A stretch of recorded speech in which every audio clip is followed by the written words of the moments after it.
सभी को नमस्कार। स्वागत है हमारे YouTube चैनल सेल्फ स्टडी में। हम लोग बात करेंगे आज। पिछले लेक्चर में हमने बात किया था कि हम लोगों ने किस प्रकार ऋण सिस्टम को देख लिया था, पुरुषार्थ को देख लिया था। अब अगला जो हमारा टॉपिक है, जो हमारे ज्ञान को बढ़ाएगा, एक इंसान होने के नाते हम सब लोगों को ये जानना चाहिए। और जिन विद्यार्थियों के लिए सिलेबस है, जैसे मध्य प्रदेश लोक सेवा आयोग की प्रारंभिक परीक्षा में है, मेंस परीक्षा में है, यूपीएससी के मेंस परीक्षा में है और अन्य सभी बहुत सारे एग्जाम्स में मेंस परीक्षा में आता है कि सोशियोलॉजी सब्जेक्ट है, समाजशास्त्र है और वैदिक जो समय लिटरेचर है, इन सब में हमारा इन सब बातों का चर्चा है। तो आज हमारा जो टॉपिक रहेगा पंच महायज्ञ। ठीक है, हम लोग चर्चा करेंगे पंच महायज्ञ।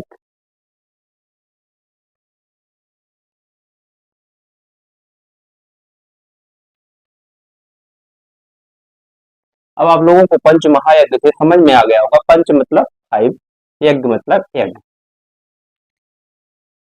ठीक है, अब पंच महायज्ञ क्यों कराया जाता है और क्यों जरूरी है हमारे जीवन में, तो हम सब लोगों को मालूम है कि हमारा बेसिक उद्देश्य क्या है जीवन जीने का।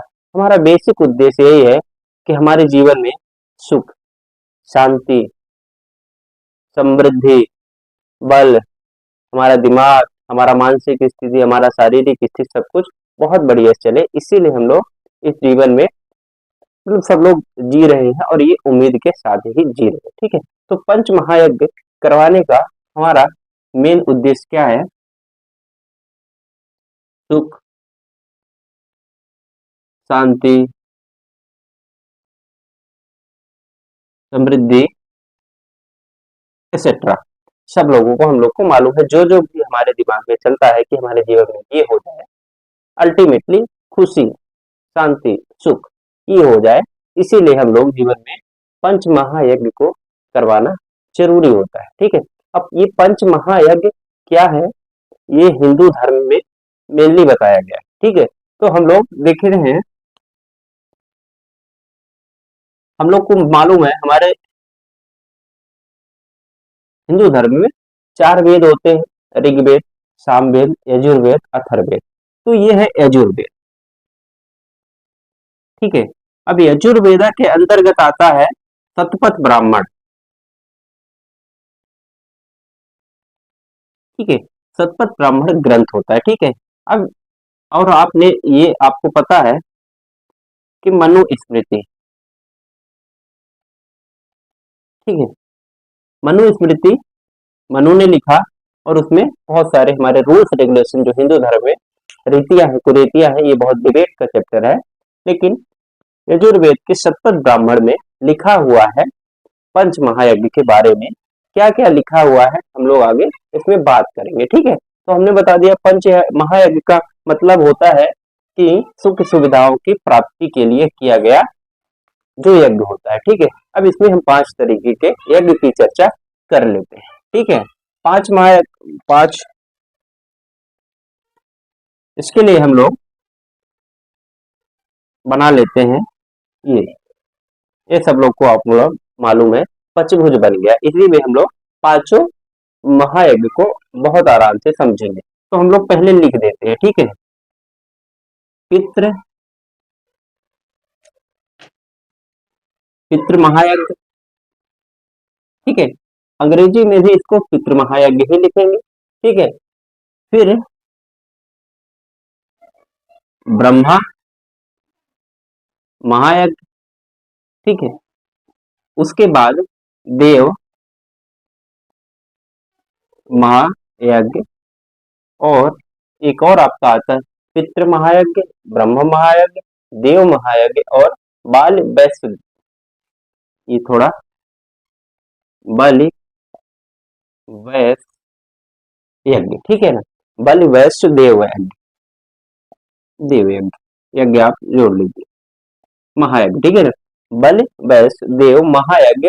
इसका एक और नाम पड़ता है वैश्य देव यज्ञ। ठीक है ना, या फिर वैश्य देव यज्ञ। ये ये पांच चार हो गए। एक लास्ट यज्ञ आपका आता है अतिथि यज्ञ, अतिथ महायज्ञ। अब हम लोग ये समझने की कोशिश करेंगे, ठीक है।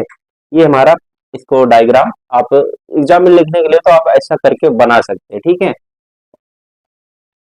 पंच महायज्ञ, ठीक है। अब हम लोग बारी बारी से एक एक यज्ञ को समझ लेंगे, ठीक है। तो सबसे पहले हम लोग पितृ महायज्ञ की बात करेंगे। अब आप समझेंगे इस पितृ महायज्ञ में कुछ कुछ शब्द हम लोग समझेंगे जिसका मतलब हम लोग को मालूम भी है और नहीं भी मालूम है, ऐसा भी कह सकते हैं। जैसे सबसे पहले पितृ से हम लोग समझ में आता है क्या होता है। पितृ मतलब पिता, माता, ठीक है। तो ये पितर, पितर जो बोलते हैं ना, पितर पक्ष, वही पितर। माता, पिता और ऋषि, तीन लोग पितृ के अंतर्गत आते हैं, ठीक है। अब हम लोग बात करेंगे इसमें कि दो शब्द होते हैं, श्रद्धा और तर्पण, ठीक है।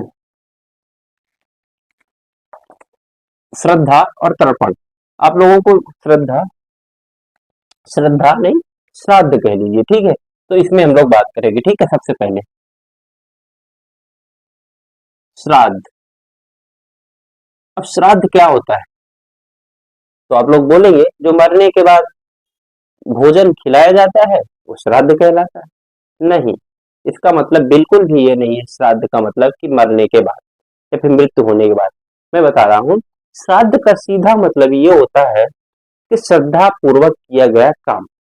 आपके माता पिता जब जीवित हैं, ये ध्यान रखिएगा, जीवित अवस्था में है, आपके सामने है, उनके लिए आपके द्वारा दिल से किया गया, मन से किया गया श्रद्धा पूर्वक कार्य ही श्राद्ध कहलाता है। ये समझ लीजिए आप, ये डिफिनीशन है, ना कि श्राद्ध मतलब मरने के बाद करने वाला।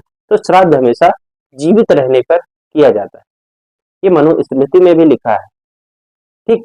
उसके बाद एक शब्द और आता है तर्पण। क्या आता है, तर्पण।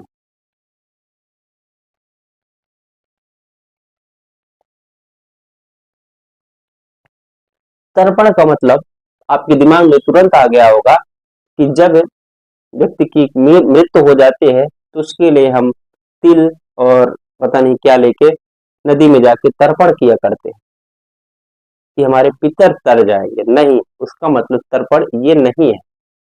तर्पण मतलब सीधा का मतलब होता है तृप्ति, ठीक। अगर हम लोग ऐसी सेवा करें अपने माता पिता और ऋषि की कि वो हमारे भाव से, हमारे व्यवहार से वो तृप्त हो जाए, उसी को तर्पण कहा जाता है। तो तर्पण भी एक जो शब्द है, तर्पण भी जो प्रोसेस है, ये जीते जी होती है, मरने के बाद कोई तर्पण नहीं होता है। तो श्राद्ध और तर्पण आप अपने जीवन में आपके माता पिता और ऋषि या फिर गुरु जब जिंदा है तभी करिए। ये बाद में करने की प्रोसेस नहीं है, लेकिन हमारे समाज की बहुत बड़ी विडंबना है कि ये सब काम मरने के बाद किया जाता है। अगर आप श्राद्ध और तर्पण जीते जी करें और उनके जिंदा रहने पे करें तो आपको बाद में जो श्राद्ध और तर्पण करते हैं उसकी जरूरत ही नहीं पड़ेगी। आपको लोग इतना आशीर्वाद दे के जाएंगे, इतना प्रेम और इतना आपको बना के जाएंगे कि आपको बाद में कुछ करने की जरूरत है नहीं, ठीक है। तो श्राद्ध और तर्पण ये पितृ महायज्ञ है। तो अगर पितृ महायज्ञ करना है तो आपको श्राद्ध और तर्पण करना पड़ेगा। मतलब आप लोग हमारे भाव को समझ गए होंगे, क्योंकि जीते जी रहते हुए आप उनकी सेवा करिए। बहुत जगह हम लोगों ने देखा है कि घर के माता पिता बुजुर्गों, उनका अनादर किया जाता है, अपमानित किया जाता है। ये बहुत बड़ा समस्या का बात है, क्योंकि वो फिर हम लोग कर्म की बात करें ना, ये कर्म जो आप अपने जीवन में लिए जा रहे हैं ना, उसका बैंक बैलेंस होता है और वो कर्म आपके जीवन में फिर कभी आएगा। आपने जितना माता पिता को सताया है, उनको रुलाया है, उनको किसी न किसी तरह से अपमानित किया है, तो वो आपके जीवन में कर्म के रूप में वो इकट्ठा होता जाएगा। तो इसीलिए हमारा ये कहने का है कि पितृ महायज्ञ जीते जी होना चाहिए और इनसे माता पिता और ऋषि आपके खुशी रहेंगे। तर्पण करेंगे जब आप उनका तृप्ति देंगे, उनको श्राद्ध से मतलब श्रद्धा से आप उनका सेवा करेंगे। तो ये अगर पितृ महायज्ञ जिस घर में होता है तो घर हमेशा सुखी रहेगा।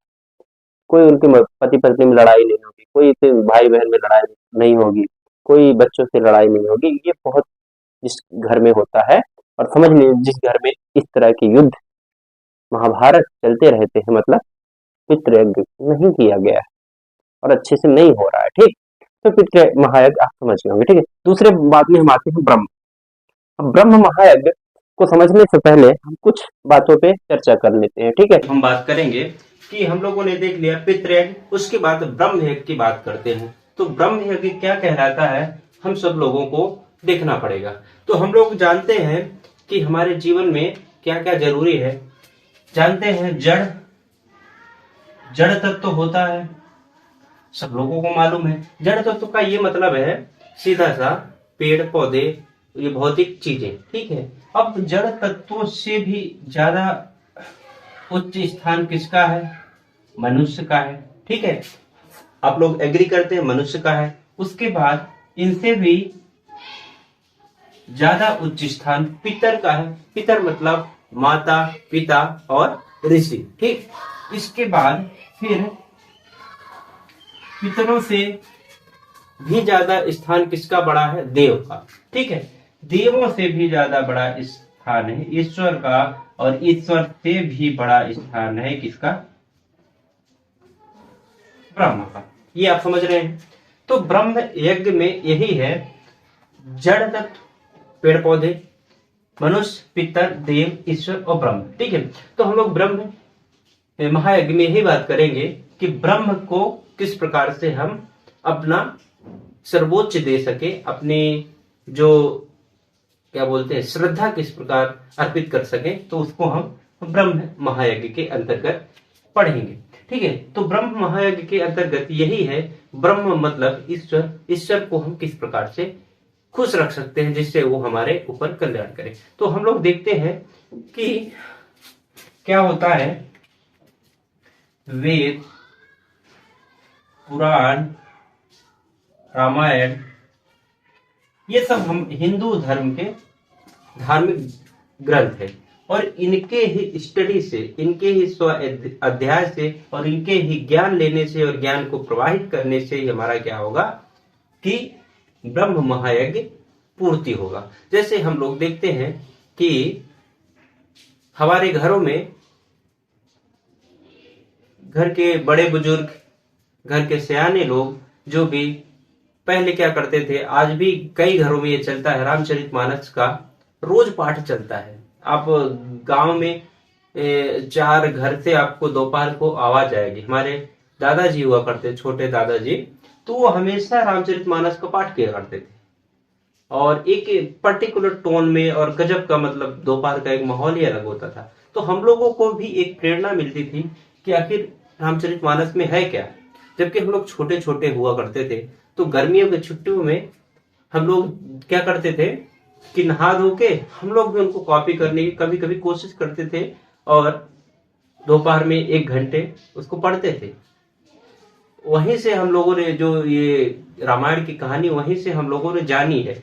और ये एक क्या है कि महायज्ञ है, ब्रह्म महायज्ञ। ईश्वर को हम समर्पित कर रहे हैं इन वेदों का, इन पुराणों का, इन धर्म ग्रंथों का अध्ययन करने के बाद, ठीक है। हमारे घर में मेरे पिताजी खुद सुंदरकांड का मतलब आप देखेंगे मंगलवार को शनिवार को हमेशा पाठ किया करते हैं।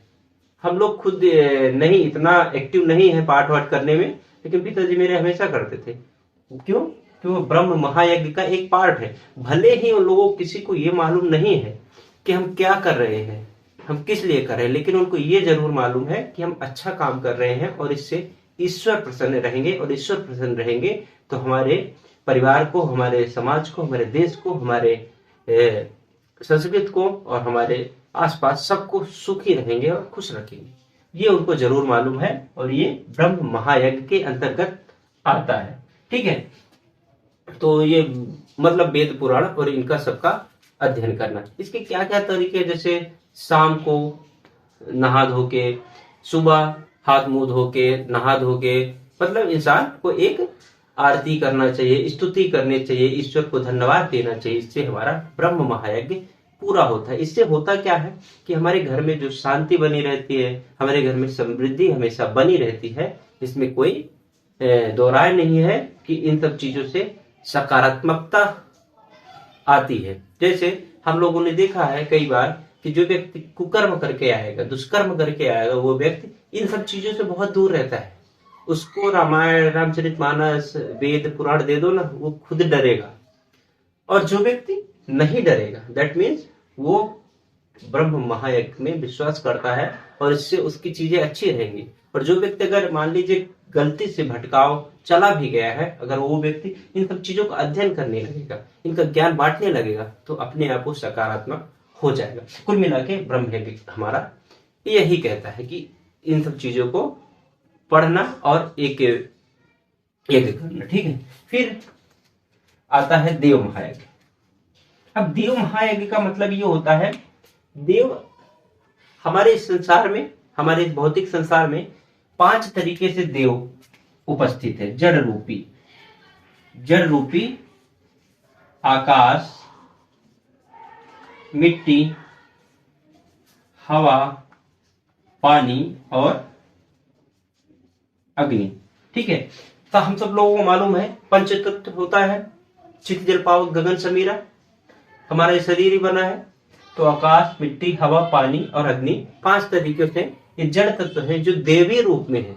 देवी रूप का मतलब कि एक तरह से अगर देखा जाए तो देव ईश्वर के रूप में ये विद्यमान है। हम लोग आज भी देखते हैं गांवों में क्या होता है, दादाजी लोग, बड़े बुजुर्ग लोग क्या करते हैं, जैसे ही चारपाई से सुबह उठेंगे, सुबह मतलब सुबह 4-5 बजे, सुबह मतलब 8-9 नहीं बजता। ठीक है, तो 4 बजे उठेंगे, धरती माता को प्रणाम करेंगे, इस आकाश की ओर देखेंगे। ठीक है, और जल के पास जाएंगे तो हमें तो जल को प्रणाम करते हैं। तो ये वही है, क्योंकि उसमें उनको देवी रूप दिखता है, देव दिखते हैं, ईश्वर दिखते हैं। और ये जब इनका आप स्तुति कर लेते हैं, आप इनको धन्यवाद कह देते हैं, तो आपका देव यज्ञ, देव महायज्ञ संपन्न होता है।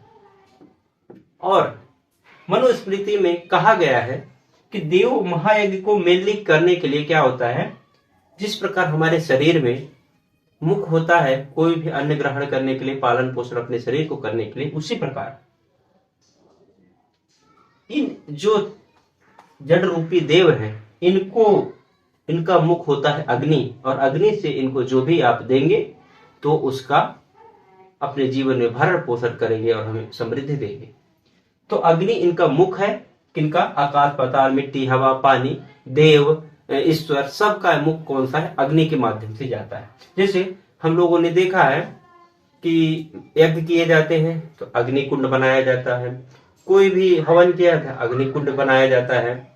ठीक है, और जहां अग्नि कुंड नहीं होता है, आप लोगों ने नोटिस किया है, आप अपने घरों में देखते हैं, हम लोगों ने हमेशा देखा है कि पहले हमारी दादी हुआ करती थी, फिर हमारी माता जी हुई, तो ये लोग क्या करते हैं, बाबा दाई की पुजाई होती है, कई तरह की पुजाइयां गांव में होती है, आप सबको लोगों को मालूम है। कभी नाग देवता की पुजाई, तो कभी मंगलवार की पुजाई, पता नहीं कौन सी देवी की पुजाई, तो होती रहती है। और उनमें बेसिकली होता क्या है, एक कॉमन चीज होती है, वो होती है अग्नि में हवन किया जाता है।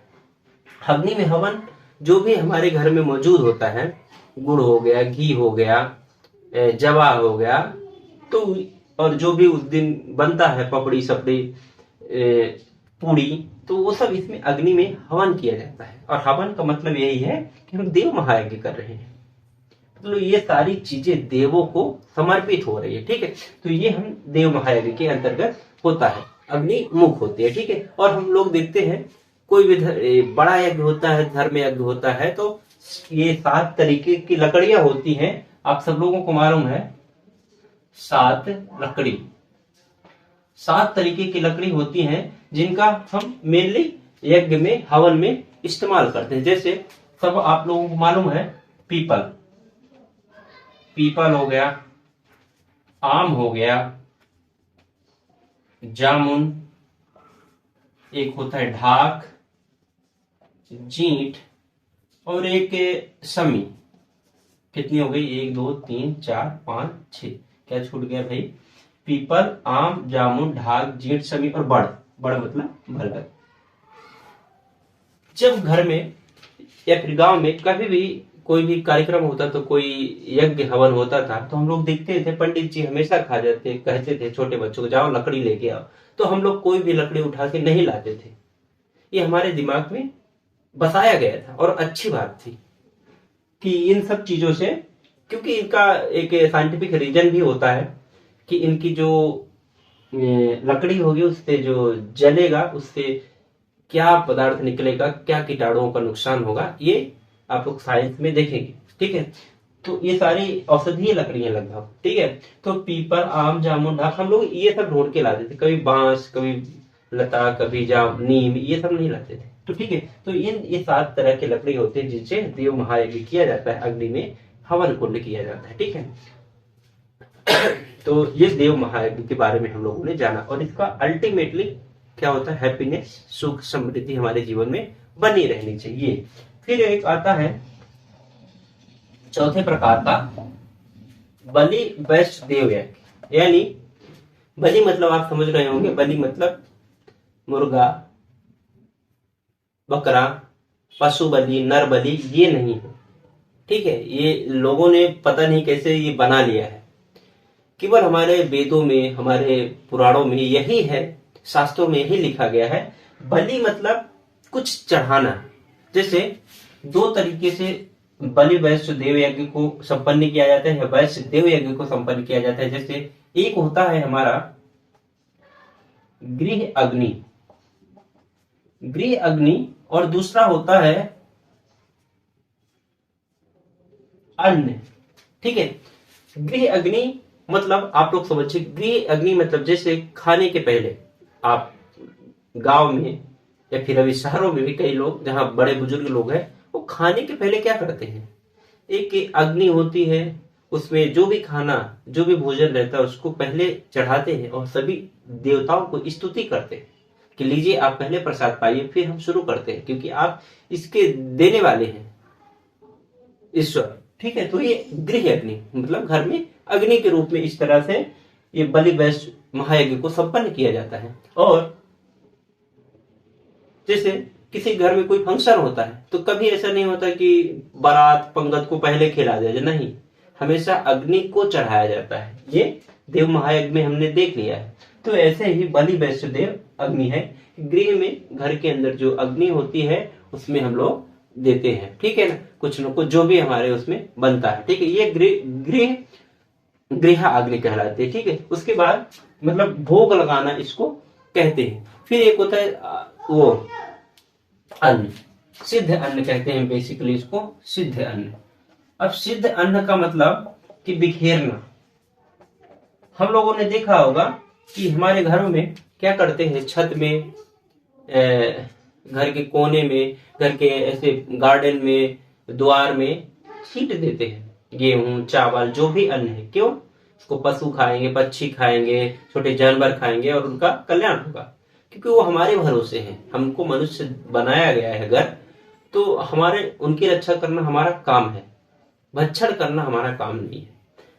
तो ठीक है, तो उनको अन्न दिया जाता है, ये सिद्ध अन्न कहलाता है। इससे बलि वैश्य देव यज्ञ संपन्न होता है। इसका भी यही कारण है कि हम लोग सुखी रहे समृद्ध रहे सब कुछ बढ़िया शांति बने रहे, तो ये महायज्ञ करना चाहिए एक इंसान को। ठीक है, फिर उसके बाद अतिथि महायज्ञ की बात कर लेते हैं। तो अतिथि महायज्ञ की मतलब सन्यासी गुरु और विद्वान, सन्यासी और गुरु विद्वान का घर में आना, ये हमारा अतिथि महायज्ञ कहलाता है। और महायज्ञ वो तब बनता है जब हम उनके परोपकार करें, सेवा करें, उनको भोजन दें, उनको बढ़िया से बैठाएं उठाएं और उनको आराम से विदा करें, तो ये हमारा अतिथि महायज्ञ कहलाता है। उससे भी वो लोग आशीर्वाद दे के जाएंगे, पैसे भी दे के जाएंगे, दे के जाते हैं अतिथि लोग। पहले नहीं दिया जाता था, क्योंकि अतिथि का पहले मतलब भी होता था गुरु सन्यासी और विद्वान, ये लोग भूखा प्यासा व्यक्ति, ये सब अतिथि कहलाते हैं। आजकल तो अतिथि मतलब रिश्तेदार संबंधी सगी मान, इनको अतिथि माना जाता है, पर ठीक है ये भी अतिथि है। तो ये अतिथि महायज्ञ है, इनका आप अगर सेवा सत्कार करेंगे आपके जीवन में सुख आएगा और आपको एक सेटिस्फेक्शन मिलेगा। ठीक है, तो ये अतिथि महायज्ञ। अब अतिथि महायज्ञ में अतिथियों के लिए भी मना किया गया है। शास्त्रों में ये कहा गया है कि अतिथि एक दिन से ज्यादा नहीं रुकेगा। अगर जो व्यक्ति अतिथि है, रियल अतिथि है, तो एक दिन से ज्यादा नहीं रुकेगा। एक दिन से अगर ज्यादा रुका, मतलब एक रात अगर उसने काटी, दैट मीन्स ठीक है, अगले सुबह उसको निकल जाना है। अगर एक रात से ज्यादा काटा तो वो अतिथि फिर कहलाने के योग्य नहीं है। फिर पिक्चर बनते हैं, फिर कहानियां बनती हैं, अतिथि तुम कब जाओगे। ठीक है, सामने कुछ और बर्ताव, पीछे कुछ और बर्ताव। तो इससे बचने के लिए आप लोग अतिथि केवल एक दिन के लिए बन के जाइए, जिससे आपका भी मान सम्मान बना रहे। ठीक है, तो ये हम लोग ने चर्चा कर लिया पंच महायज्ञ की। और पंच महायज्ञ करने का हमारा मतलब यही है कि आप लोग पंच महायज्ञ करेंगे, जिससे आपके जीवन में सुख और समृद्धि आएगी। ठीक है, ये आप लोगों को बात समझ में आ गई होगी। और आप लोग इसी तरह इस वीडियो को देखते रहिए, और आगे जो वीडियो आना है उसमें कमेंट कर लीजिए। और इससे पहले कमेंट करने से मैं एक सवाल पूछूंगा कि तर्पण का मतलब क्या होता है, जो हमने पितृ महायज्ञ में बताया है। उसको आप कमेंट करके कमेंट बॉक्स पे आप लिख सकते हैं क्या होता है। जितना आपको आए उतना लिख दीजिए, बड़ा छोटा लंबा कमेंट सब चलेगा। और इसी तरह हमारे वीडियो को देखते रहिए और अपने दोस्तों को भी दिखाइए। ठीक है, और अपने ज्ञान का बढ़ोतरी करिए। और जो भी ज्ञान आपके पास हो ऐसे, तो आप कमेंट बॉक्स में कर सकते हैं, जिससे हम भी उससे लाभान्वित हो। तो इन्हीं आशाओं के साथ आप लोग मस्त होंगे, स्वस्थ होंगे, बढ़िया चलते हैं हम लोग। तो धन्यवाद, मिलेंगे अगले वीडियो में। धन्यवाद।